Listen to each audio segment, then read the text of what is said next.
Dear students, welcome to fiber education. मैं Ajay sir आज आपके लिए मॉडल प्रश्न पत्र 3 लेकर के आया हूं।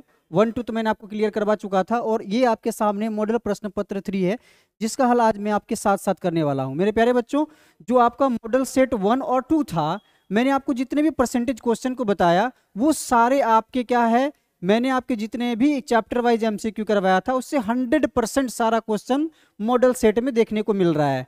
तो देखिए आपको वो सारा प्रश्न मॉडल सेट 3 में भी मिलने वाला है। तो ठीक है, चलिए वीडियो में बने रहिए और देखते हैं कि पहला प्रश्न है। उससे पहले मैंने आपको बताया था कि ये जो समय सीमा होगी वो 1 घंटे 30 मिनट की होगी और विषय हिंदी ए पूर्णांक 40 अंक का होगा। बहुविकल्प प्रश्न होगा आपके सामने और इस प्रश्न पत्र में 4 खंड दिया गया है, क ख ग घ, जिसमें सभी प्रश्न अनिवार्य है और प्रश्नों की संख्या 40 होगी। ठीक है, और देखिए सभी प्रश्नों के लिए अंक निर्धारित है। सभी प्रश्नों के उत्तर के लिए 4 विकल्प दिए गए हैं, जिसमें सही विकल्प का चयन करके आपको क्या करना है, OMR सीट में भरना है। तो देखिए सबसे पहले हम लोग चलते हैं सेट खंड क की ओर, जिसमें से क्या करना है, गद्यांश को पढ़ना है बढ़िया से और उनके एक एक करके उसका उत्तर देना है, जवाब देना है। तो सबसे पहले इस गद्यांश को पढ़ते हैं और फिर उसके बाद प्रश्नों पर आते हैं। चलिए देखते हैं क्या है कि विद्यार्थी जीवन को मानव जीवन की रीढ़ की हड्डी कहें तो कोई अतिशयोक्ति नहीं होगी। अर्थात जो विद्यार्थी जीवन है वो किसी रीढ़ की हड्डी के समान ही है। ठीक है, अगर हम उसे रीढ़ की हड्डी कहें तो कोई अतिशयोक्ति नहीं होगी, है कि नहीं। चलिए, विद्यार्थी काल में बालक में जो संस्कार अमिट रहते हैं, इसीलिए इसी काल को आधारशिला कहा गया है। यानी अगर विद्यार्थी जीवन की बात किया जाए तो उसे आधार की शिला या फिर रीढ़ की हड्डी कहा गया है। यदि नींव दृढ़ बन जाती है तो जीवन सुदृढ़ बन और सुखी बन जाता है। कहते हैं कि अगर विद्यार्थी जीवन में अपने आप को संभाल लिया तो आप लाइफ में बहुत आगे कर जाओगे, है कि नहीं। तो इसीलिए कहा गया है कि इस विद्यार्थी जीवन को रीढ़ की हड्डी, दूसरी यहाँ देखिए आपको क्या बताया कि रीढ़ की हड्डी, दूसरी क्या कहा गया है कि यह नींव दृढ़ बन जाता है, दूसरा क्या है कि जीवन सुदृढ़ और सुखी बन जाता है। ठीक है, यदि इस काल में बालक कष्ट सहन कर लेता है, क्या कर लेता है, कष्ट सहन कर लेता है, तो उसका क्या होता है, स्वास्थ्य सुंदर हो जाता है। देखिए यहाँ पर स्वास्थ्य सुंदर बनता है। यदि मन लगाकर अध्ययन कर लेता है तो उसे ज्ञान मिलता है, उसकी मानसिक विकास होता है। विद्यार्थी काल में जो बालक, देखिए यहाँ पर क्या है, श्रम, अनुशासन, समय एवं नियमन के सांचे में ढल जाता है, वह आदर्श विद्यार्थी बनकर सभ्य नागरिक बन जाता है और देश का नाम रोशन करता है। ठीक है, तो अब देखिए यहां पर क्या देखेंगे कि पहला प्रश्न हमसे क्या पूछा है। चलिए पहला प्रश्न हमसे क्या पूछा है, चलिए देखते हैं। ये देखिए कि किस समय को मानव जीवन की रीढ़ का हड्डी कहा गया है या कहा जा सकता है। मेरे प्यारे बच्चों, अभी जस्ट सबसे पहले रीडिंग लगाया और बताया आपको कि विद्यार्थी जीवन को जो है वो रीढ़ की हड्डी के समान माना गया है। राइट आंसर क्या हो जाएगा, ब, विद्यार्थी जीवन। चलिए अगला देखते हैं कि मानव जीवन के किस काल को आधारशिला कहा गया है। मेरे प्यारे बच्चों, अभी बताया कि विद्यार्थी काल, प्राचीन काल, वर्तमान काल या बाल्यकाल। तो क्या हो जाएगा कि विद्यार्थी काल जो है वो मानव जीवन के आधारशिला का काल कहा गया है। ठीक है, चलिए अगला देखते हैं कि कष्ट सहन करने से बालक का क्या सुंदर बनता है। मैंने जब अभी रीडिंग लगा रहा था, आप लोगों को बता रहा था पढ़ के, तो वहां पे टिक आउट करते जा रहा था मैं। ठीक है, तो यहाँ पे देखिए कि कष्ट सहन करने से बालक का क्या सुंदर बनता है, चेहरा, घर, स्वास्थ्य या इनमें से कोई नहीं। मेरे प्यारे बच्चों, क्या सुंदर बनता है, उनका स्वास्थ्य सुंदर बनता है कि नहीं। चलिए अगला देखिए कि मन लगाकर अध्ययन करने से विद्यार्थी कैसे विकास होता है। मन लगाकर जो पढ़ता है उसका कैसे विकास होता है। देखिए सामाजिक, मानसिक, पारिवारिक या सांस्कृतिक। मेरे प्यारे बच्चों, यहाँ पर देखिए उनका क्या होता है, मानसिक विकास होता है। अगर वो मन लगा करके पढ़ाई करता है तो वो, अगर उनका मानसिक विकास होगा तो वो समाज में भी आगे बढ़ेगा, परिवार में भी आगे बढ़ेगा और सांस्कृतिक तौर पर भी वो आगे बढ़ेगा। अर्थात उनका मानसिक विकास होता है। ठीक है, चलिए अगला देखते हैं। अगला देखिए यहाँ पर काव्यांश दिया गया है, उनके प्रश्नों को पढ़ करके सही विकल्प का चयन करना है। देखिए पथ भूल ना जाना पथिक, देखिए यहाँ पर पाचिक लिखा हुआ है, अर्थात यहाँ पर एरर है, मिस्टेक है। तो आपको क्या करना है, बढ़िया से उस चीज को देखना है, समझना है और फिर पढ़ना है। देखिए कि पथ भूल ना जाना पथिक नहीं, पथ में कांटे तो होंगे ही, देखिए कांटे होगा, कांटे नहीं, ठीक है, क्या होगा, कांटे। देखिए बहुत सारा मिस्टेक है, आप समझ लेना कि दुर्वादल सरिता सर होंगे, सुंदर गिरिवनवापी होंगी, सुंदर सुंदर निर्झर होंगे, सुंदरता की मृग तृष्णा में पथ भूलना जाना पाथिक कहीं। जब जीवन कठिन कर्म पगडंडी पर राही का मन उन्मुख होगा, सब अपने सपने सब मिट जाएंगे, कर्तव्य मार्ग सम्मुख होगा। तब अपनी प्रथम विफलता में पथ भूलना जाना पथिक कहीं, अपने भी विमुख पर आए बन आंखों के सम्मुख आएंगे, पग पग पर घोर निराशा के काले बादल छा जाएंगे, है कि नहीं। तो ये क्या करना है, इस काव्यांश को बढ़िया से पढ़ना है, इनके अर्थ को समझना है और फिर इनके प्रश्नों का सही विकल्प चुनकर सही उत्तर लगाना है कि नहीं। तो देखिए आपके सामने क्या है, पहला प्रश्न कि राही एकाकीपन का अनुभव कब करता है, विफल होने पर, सफल होने पर, दूर जाने पर या पास आने पर। मेरे प्यारे बच्चों, जब आप विफल हो जाओ तो वो एक एकाकीपन अपने आप को अनुभव करता है, वो अकेला महसूस करता है, ठीक है।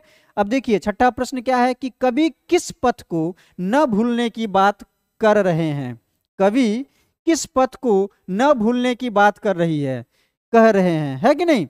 देखिए प्रेम पथ को, कर्तव्य पथ को, गिरि पथ को या लक्ष्य पथ को। मेरे प्यारे बच्चों क्या कह रहा है कि कर्तव्य पथ को कभी मत भूलिए, आप अपने कर्तव्य पर हमेशा डटे रहिए, बने रहिए, आपको लक्ष्य की प्राप्ति अवश्य होगी। चलिए अगला देखिए, कवि ने कांटे शब्द का प्रयोग किसके लिए किया है, बाधा के लिए, निराशा के लिए, खुशी के लिए, विफलता के लिए। मेरे प्यारे बच्चों यहाँ पर कांटे शब्द का अर्थ हुआ है बाधा, विपत्ति, है कि नहीं। किसी तरह का भी आए रास्ते में उससे हमें घबराना नहीं चाहिए। सुने हो ना, वीर तुम बढ़े चलो, धीर तुम बढ़े चलो, सामने पहाड़ हो, सिंह की दहाड़ हो, तुम निडर डटो नहीं, तुम निडर डरो नहीं। तो ये वाला सुना होगा आपने। तो ठीक उसी प्रकार से अगर आपके रास्ते में किसी तरह का कितना भी कोई ना बाधा क्यों ना हो, आप उसे डरे नहीं, है कि नहीं। चलिए आगे बढ़ते रहें। अगला प्रश्न क्या है, कविता में पथिक किस अर्थ में प्रयुक्त हुआ है। देखिए थोड़ा सा मिस्टेक होगा ये सब।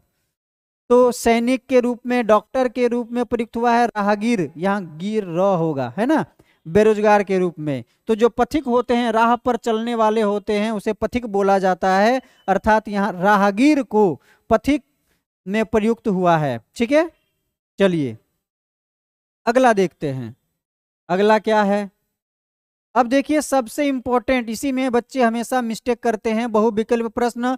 अब व्याकरण आ गया, ठीक है, व्याकरण, व्यवहारिक व्याकरण। देखिए व्यवहारिक व्याकरण में मेरा पहला प्रश्न क्या है कि जिस वाक्य में, गौर से सुनिए और पढ़िए इसको, कि जिस वाक्य में कर्ता स्वयं क्रिया को पूरा न करके किसी दूसरे के माध्यम से क्रिया को पूरा करवाता है, उसे क्या कहते हैं, क्या कहते हैं, प्रेरणार्थक क्रिया कहते हैं, ठीक है। तो राइट आंसर क्या हो जाएगा, ग, प्रेरणार्थक क्रिया।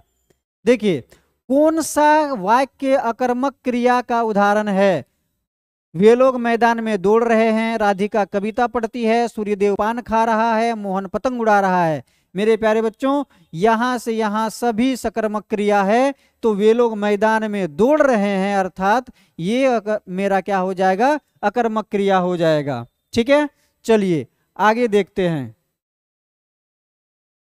हवा धीरे धीरे बह रही है, हवा धीरे धीरे बह रही है, इस वाक्य की क्रिया का भेद है, क्या क्या हो जाएगा, सकर्मक क्रिया, अकर्मक क्रिया, द्विकर्मक या एक कर्मक। मेरे प्यारे बच्चों क्या हो जाएगा, सकर्मक क्रिया।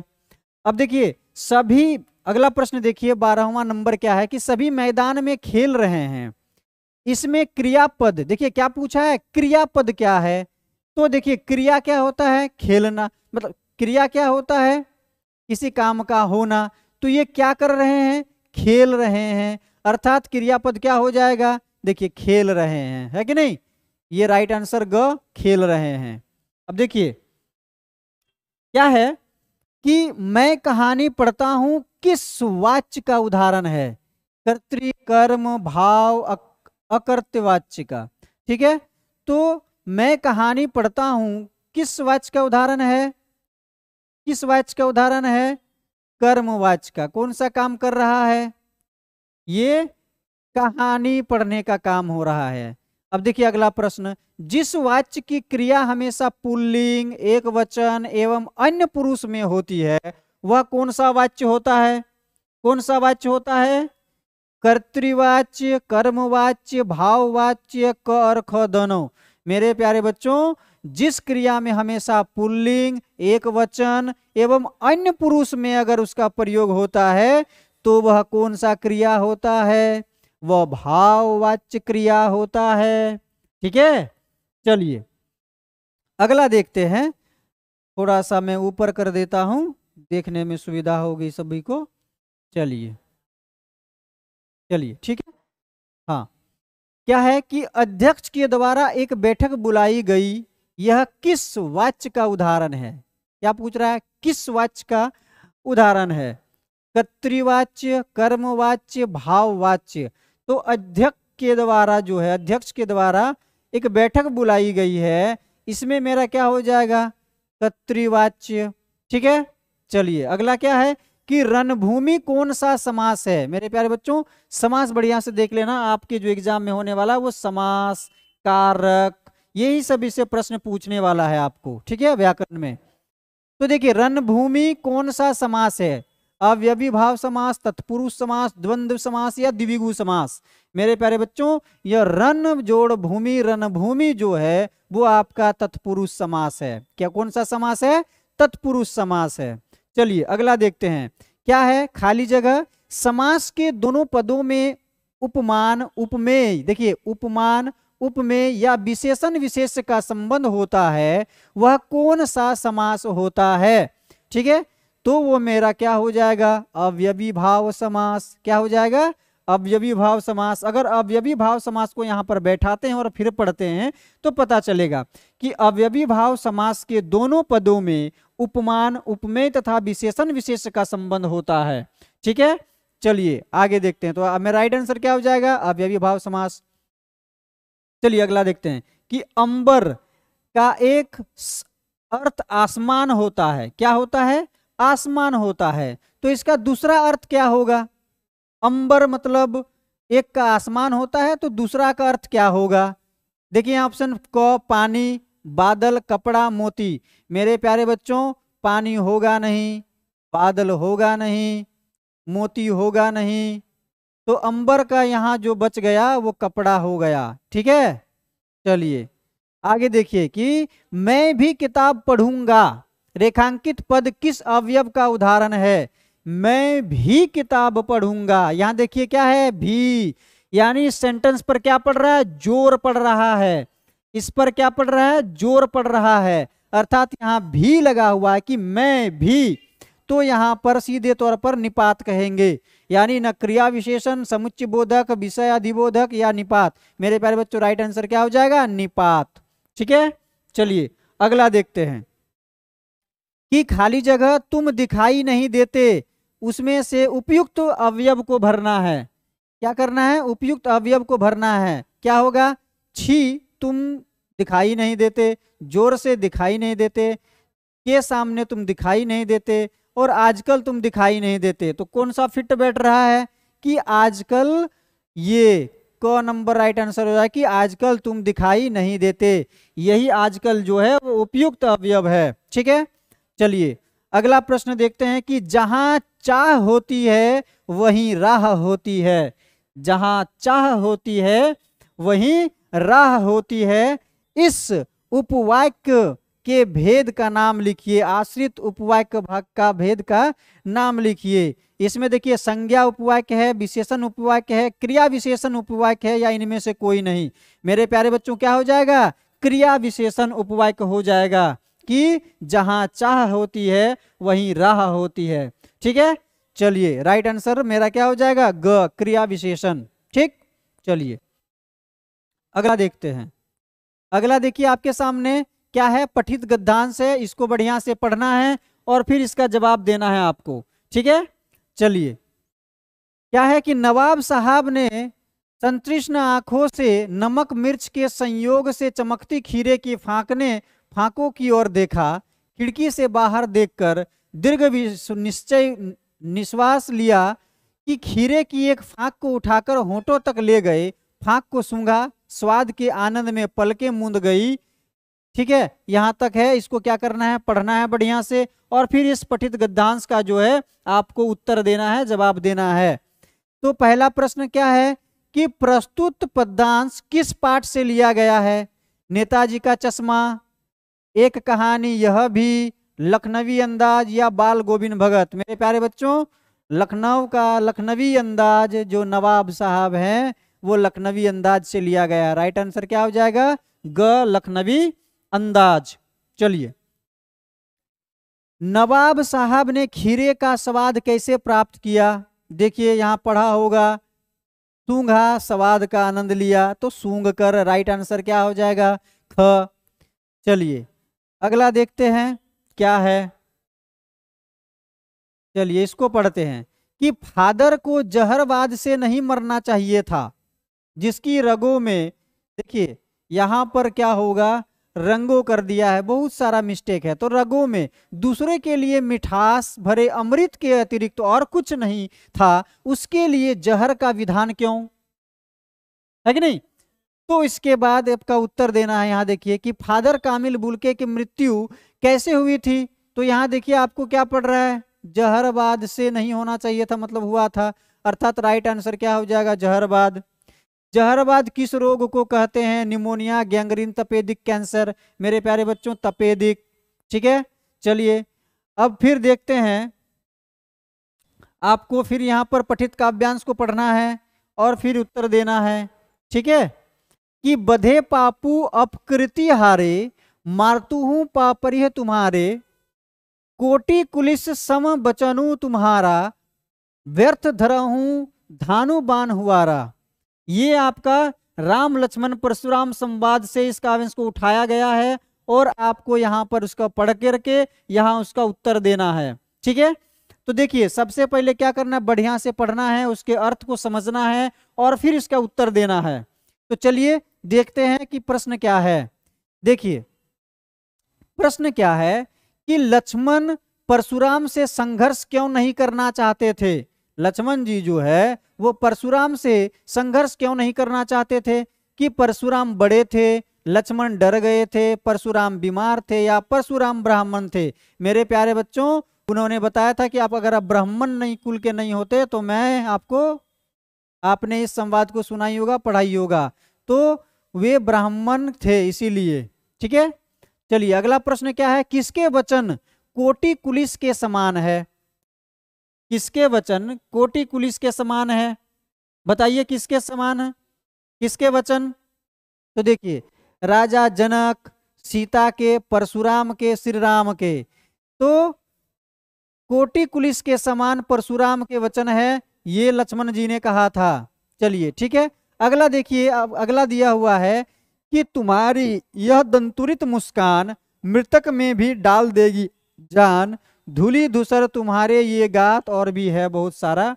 छोड़कर तालाब मेरी झोपड़ी में खिल रहे जलजात, परस पाकर तुम्हारा ही प्राण, पिघलकर जल बन गया होगा कठिन पाषाण, छू गया तुमसे कि झरने लगे शेफालिका के फूल, बांस था कि बबूल।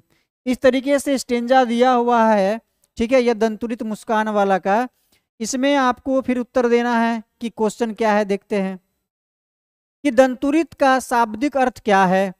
दांत, टेढ़े मेढ़े दांत, सीधा दांत, या बच्चों के नए नए दांत। मेरे प्यारे, दंतुरित का अर्थ होता है बच्चों के नए नए दांत। चलिए अगला प्रश्न क्या है कि मृतक में जाल डालने की शक्ति किसमें है। मृतक में जाल डालने की शक्ति बच्चे के चवन्नी मुस्कान में है। मैंने आपको पढ़ाया था, बताया था। देखिए सारा प्रश्न वही से रिपीट हो रहा है कि मृतक में जाल डालने की शक्ति अगर किसी में है तो वह बच्चे में है, बूढ़े में है, बूढ़े में या बच्चे की मुस्कान में है। मेरे प्यारे बच्चे क्या हो जाएगा? बच्चे की मुस्कान में है कि नहीं? चलिए अगला देखते हैं कि जो हमारा पाठ्य पुस्तक है उसमें से ये प्रश्न अधिकतर पूछा गया है। ठीक है, तो देखिए यहां पर क्या है कि निम्नलिखित प्रश्नों के सही विकल्प का चयन कीजिए। देखिए तुलसीदास ने भृगु कुल के ध्वज या हवज हो गया है। ठीक है, यहाँ आपके मॉडल जो प्रश्न पत्र है उसमें जो है कि बहुत सारा मिस्टेक मिला है, आप उसका थोड़ा सा ध्यान रखोगे तो आपको समझ में आ जाएगा। ठीक है, तो यहाँ जो हवज है वो हो जाएगा ध्वज। ठीक है, क्या हो जाएगा? ध्वज। तो तुलसीदास ने भृगु कुल के ध्वज किसे कहा है? श्री राम को, राजा जनक को, परशुराम को, रावण को। मेरे प्यारे बच्चों क्या हो जाएगा? श्री राम को। चलिए अगला देखते हैं कि उत्साह कविता में किसे संबोधित किया गया है? जनमानस को, बादल को, किसानों को, स्वतंत्रता सेनानियों को। मेरे प्यारे बच्चों उत्साह कविता में जो है वो जनमानस को संबोधित किया है। चलिए अगला देखते हैं कि अट नहीं रही कविता में किस ऋतु का वर्णन है? बसंत का, शीत का, वर्षा का, ग्रीष्म का। अट नहीं रही है में बसंत ऋतु का वर्णन किया गया है। क्यों? क्योंकि बसंत ऋतु में बहुत सारे फूल खिलते हैं, उसकी सुंदरता की अलग छटा होती है, मनमोहक होती है कि नहीं? चलिए अगला प्रश्न क्या है? कवि किसे धन्य कह रहा है? कवि किसे धन्य कह रहा है? शिशु को, माँ को, शिशु और उसकी माँ को, शिशु की मुस्कान को। मेरे प्यारे बच्चों ये सारे क्वेश्चन रिपीट हो रहा है जो मैंने आपको बताया है कि नहीं? तो शिशु और उसकी माँ को धन्य कहा है। ठीक है, चलिए अगला प्रश्न क्या है कि हर सुख में क्या छिपा रहता है? मेरे प्यारे बच्चों हर सुख में दुख छिपा रहता है। इजी प्रश्न पढ़ाया हुआ है कि नहीं? अगला प्रश्न देखिए कि जॉर्ज पंचम की लाट से क्या गायब हो गई थी? भाई साहब नाक गायब हो गया था। चलिए गैंगटोक नगर किस राज्य की राजधानी है? सिक्किम की राजधानी गैंगटोक, सिक्किम राइट आंसर। चलिए ठीक है, अगला देखिए क्या है। अगला क्या है कि अच्छा बाबूजी की, देखिए यहाँ बाबूजी की पूजा वाली आचमनी क्या बनती है? चम्मच, छोलनी, गिलास, कलछी। तो कलछी हो जाएगा राइट आंसर। फादर कामिल बुल्के की मृत्यु कैसे हुई थी? देखिए बुखार से, कैंसर से, तपेदिक से, जहरबाद से है कि नहीं? चलिए अगला प्रश्न देखते हैं और अंतिम प्रश्न, अच्छा 39 देखते हैं कि बाल गोविंद भगत क्या थे? साधु थे, सन्यासी थे, गृहस्थ थे, महात्मा थे? वे साधु थे। चलिए अगला प्रश्न क्या है? बिस्मिल्लाह खां के पिताजी कहाँ शहनाई बजाते थे? मंदिर में, मस्जिद में, गुरुद्वारा में, चर्च में। मेरे प्यारे बच्चे मंदिर में बजाया करता था बिस्मिल्लाह खां के पिताजी शहनाई, है कि नहीं? तो ये सारे जो 40 क्वेश्चन है, 40 क्वेश्चन है, मैंने आपको बहुत अच्छे से करवाया और जितने सारे प्रश्न आपको देखने को मिल रहा है वो आपको सारों में सारा का सारा चैप्टर वाइज एमसीक्यू करवाया था और कहा था कि 100% एग्जाम में आएगा, और वो आपको देखने को मिल रहा मॉडल टेस्ट पेपर में भी, है कि नहीं?